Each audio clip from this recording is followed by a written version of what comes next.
आत्या सासू आधी सगळ्याच तुमचं आवडीचं केलंय. हो, फाल्गुनी तर पहाटे 5 पासून कामाला लागली. कशासाठी? असू दे हो इंद्राणी ताई.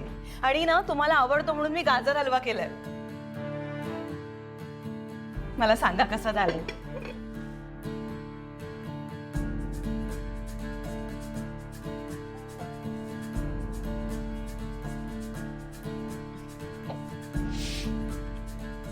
खूप छान झालंय.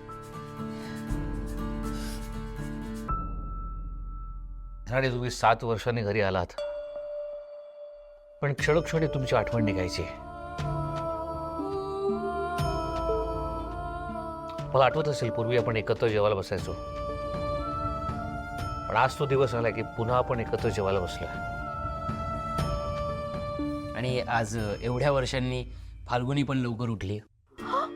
एवढ्या वर्षांनी? एवढ्या वर्षांनीच हो. तू खूप आळशी झाली असा फाल्गुनी. तेजस नका बोलू.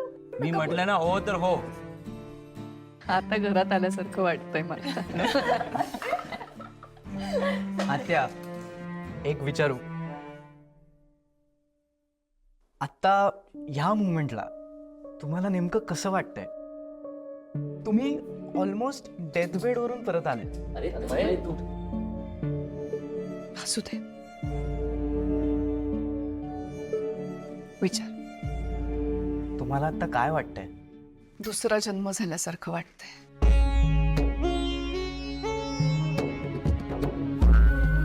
मला जर कोणी विचारलं ना जगातली सगळ्यात चांगली गोष्ट कुठली, तर मी हीच सांगेन, आपल्या माणसाबरोबर, आपल्या कुटुंबाबरोबर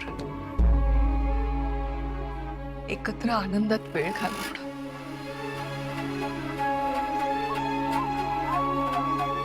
आता तुझ्यावरची संकट जरी टळलेली असली तरी तुझी जबाबदारी अजून संपलेली नाही.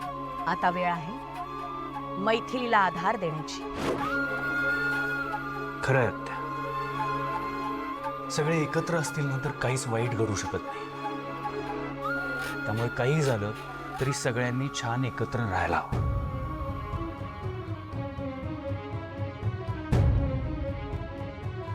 चला जेवायला बसूया सगळ्यांनी एकत्र. नेत्रा हो ये तू पण येच. हो आज तुम्ही करा सुरू.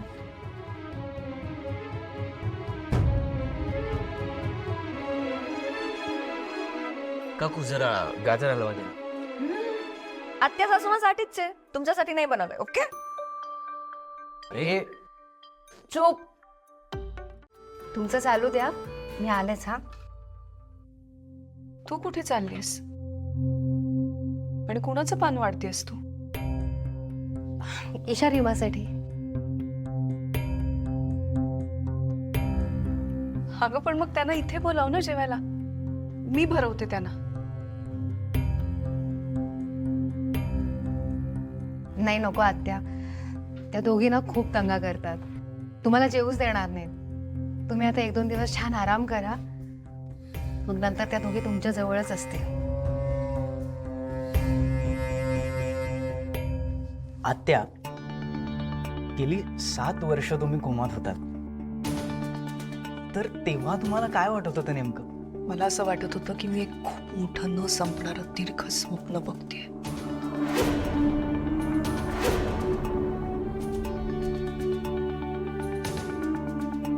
आणि त्या स्वप्नात नेहमी शतग्रीव असायचा.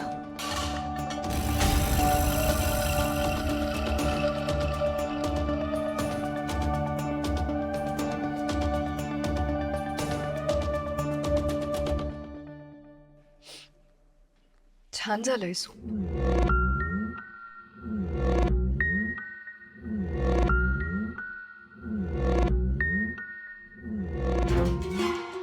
मी आलेच.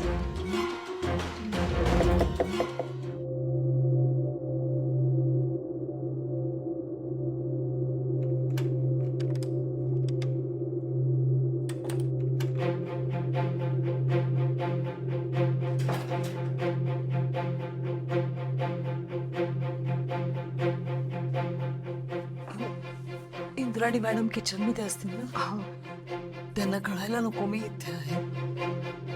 मावशी, असं परिस्थितीपासून पळून काहीच होणार नाही.